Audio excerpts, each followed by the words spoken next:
So this is an article by John Feffer. I like his name, that's why I went with it. So he says, conspiracy theorists are obsessed with the wrong New World Order.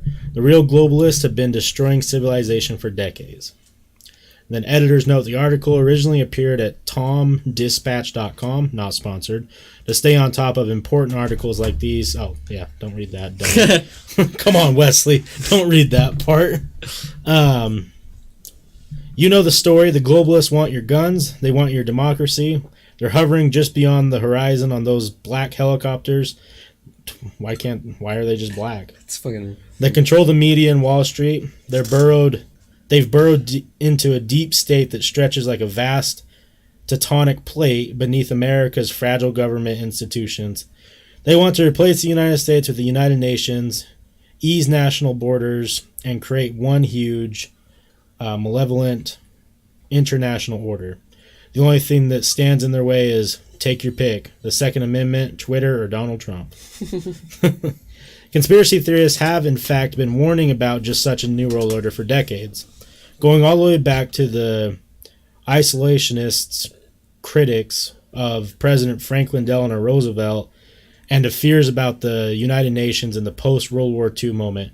During the Cold War, the John Birch Society and fringe elements of the Republican Party neutered just such anti-globalist sentiments, but they never made much headway in the mainstream world. As the Cold War ended, however, the anti-globalist virus began to spread again, this time more rapidly, and it's threatening to become a pandemic. He says Manuel has big arms. I assume. Big arms and big dreams right now. A little sleepy boy. So this is called the Agenda 21 Dystopia. On September 11th, triggered 1990 though. Ooh. Just after Saddam Hussein just after Saddam Hussein ordered the invasion of Kuwait. Kawhi Leonard? Oh no. Damn. Just before the reunification of Germany, George H.W. Bush spoke of a new world order. That would unite all countries in defense of the rule of law and thwart the Iraqi autocrat regional ambitions. The phrase was meant as a rallying cry, not an actual plan, but that didn't stop the president's America First critics from reading all manner of mayhem into his speech. The elder Bush, who had long toiled in the shadow of Ronald Reagan, was in some ways a curious target for those who feared the end of U.S. sovereignty. As recent, I don't know what that word is, post-homoeus assessments revealed, he was an early champion of states' rights, supported prayer in school and the NRA, made a U-turn as a presidential candidate to oppose abortion, launched wars in Panama and the Persian Gulf, and presided over the collapse of the Soviet Union.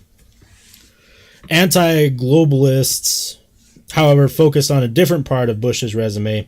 He'd gone to Yale, later belonged to a wealthy elite of Texas oil barons. He was part of the... Wait, is that Bush Jr.? Senior.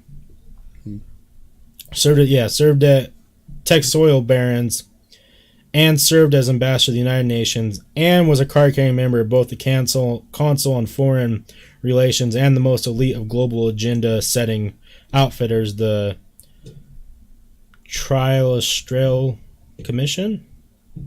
Trilateral Commission? You know what that one is? Trilateral Commissions? Let me see. Trilateral Commissions? Oh yeah, Trilateral Commissions. I think. Such characteristics made him particularly vulnerable to attacks from the far right. Preacher Pat Robertson, for instance, disliked Bush's staid, whatever that word is, Episcopalianism, and resented losing to the future president in the 1988 Republican primaries. His 1991 bestseller, The New World Order, Robertson refocused all his ire on the president's presumed global ambitions. Is George Bush merely an idealist? Or are these now plans underway to merge the interests of the U.S. and Soviet Union in the United Nations? He asked, and then, of course, provided the answer. A single thread runs from the White House to the State Department to the Council on Foreign Relations to the Trilateral Commissions to secret societies to extreme New Agers. There must be a new world order. There must be world government, a world police force, world courts, world banking and currency, and a world elite in charge of it all, according to him. I don't know. I kind of believe it. A little bit, yeah. He said, well, I'm from Germany. We leading the New World Order. Right. For sure. Though that 1991 book is largely forgotten, the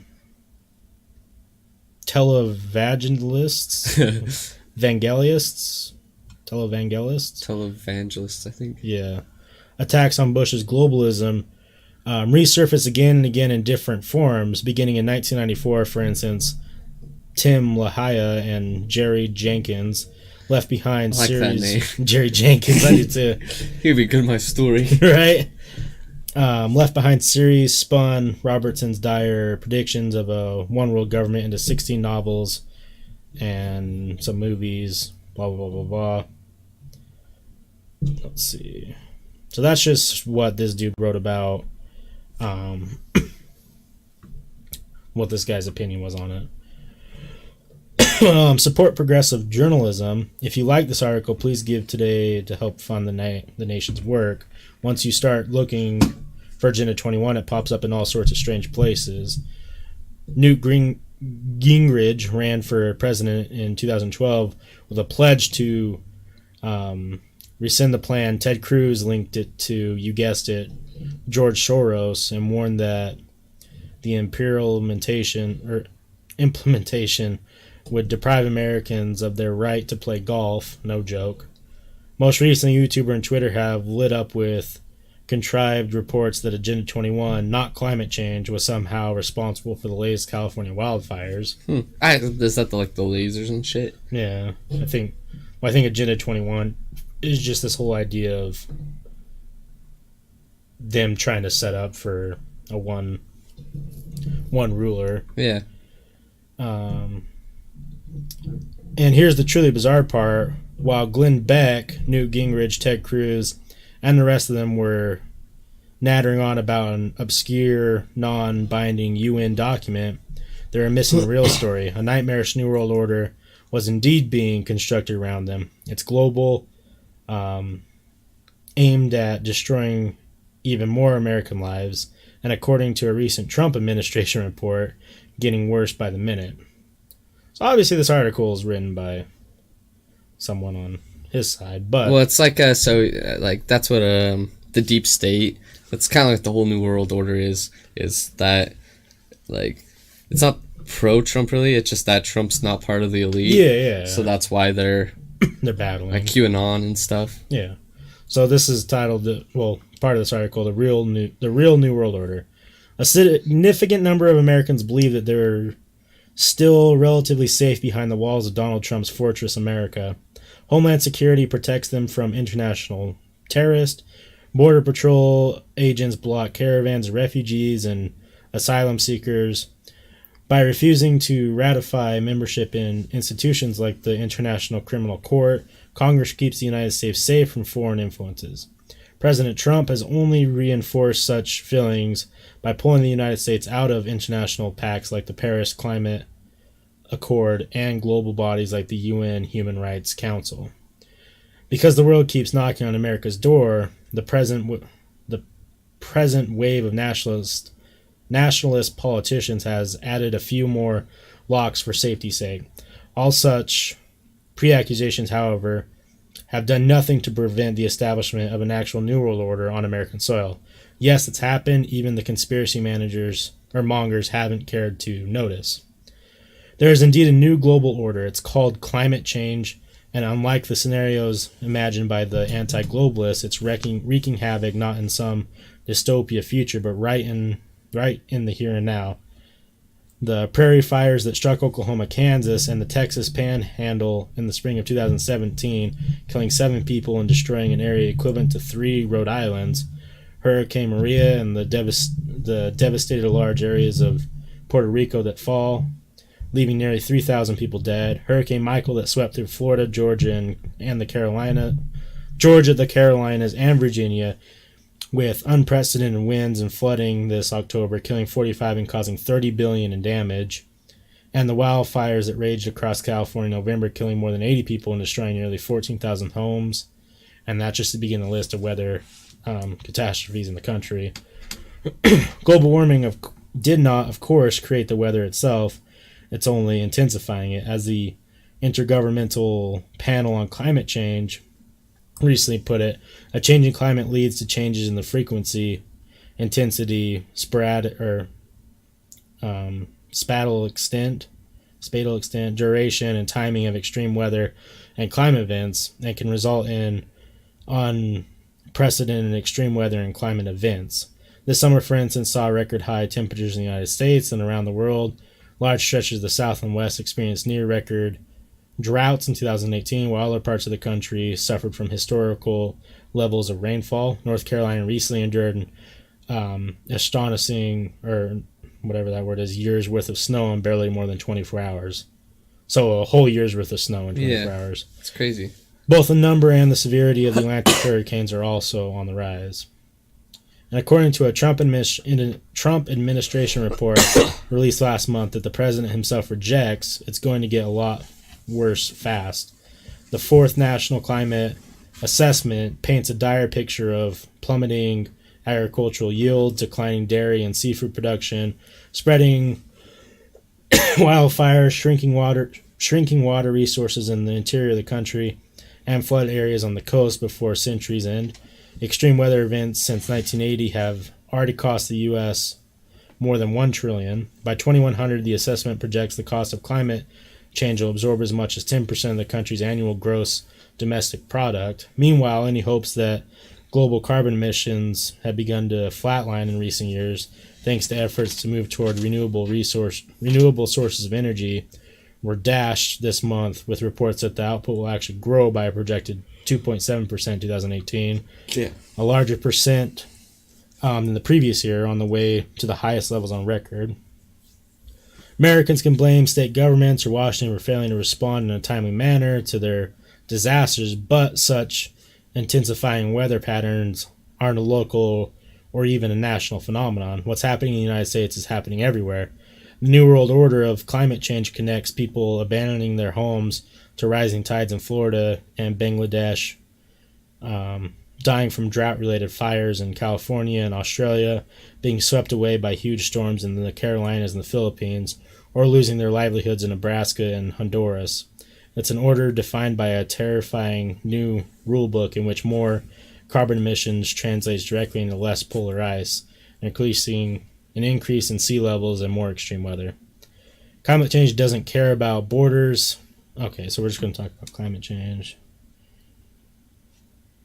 So, blah, blah, blah, blah, blah. So it's blame the globalist from 2006, 2016 before... Oh, I don't want to read that.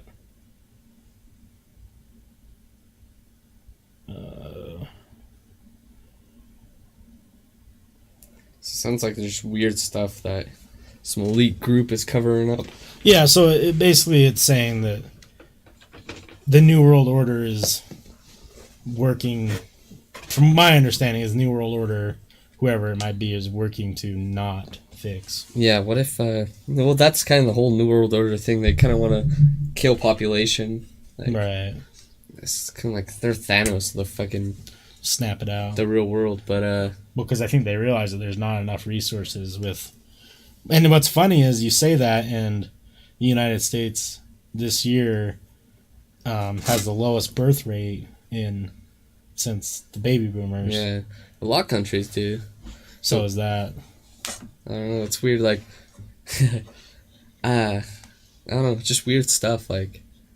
This whole thing makes it, like, some of them actually makes sense, which... People almost start becoming a crazy conspiracy theorist.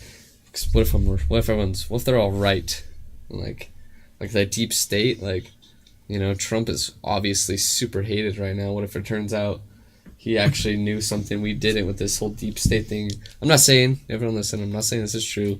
What if it turned out that way? Like, he's this fucking unsung hero. He's willing to be the most hated man to try to fight for us. I'm not saying it's real, but what if that's the deal? And that's fucking crazy. Like, 100 years from now, like, oh shit, like, his crazy shit he was tweeting was right. Right. Like, oh fuck, we were all big assholes to him.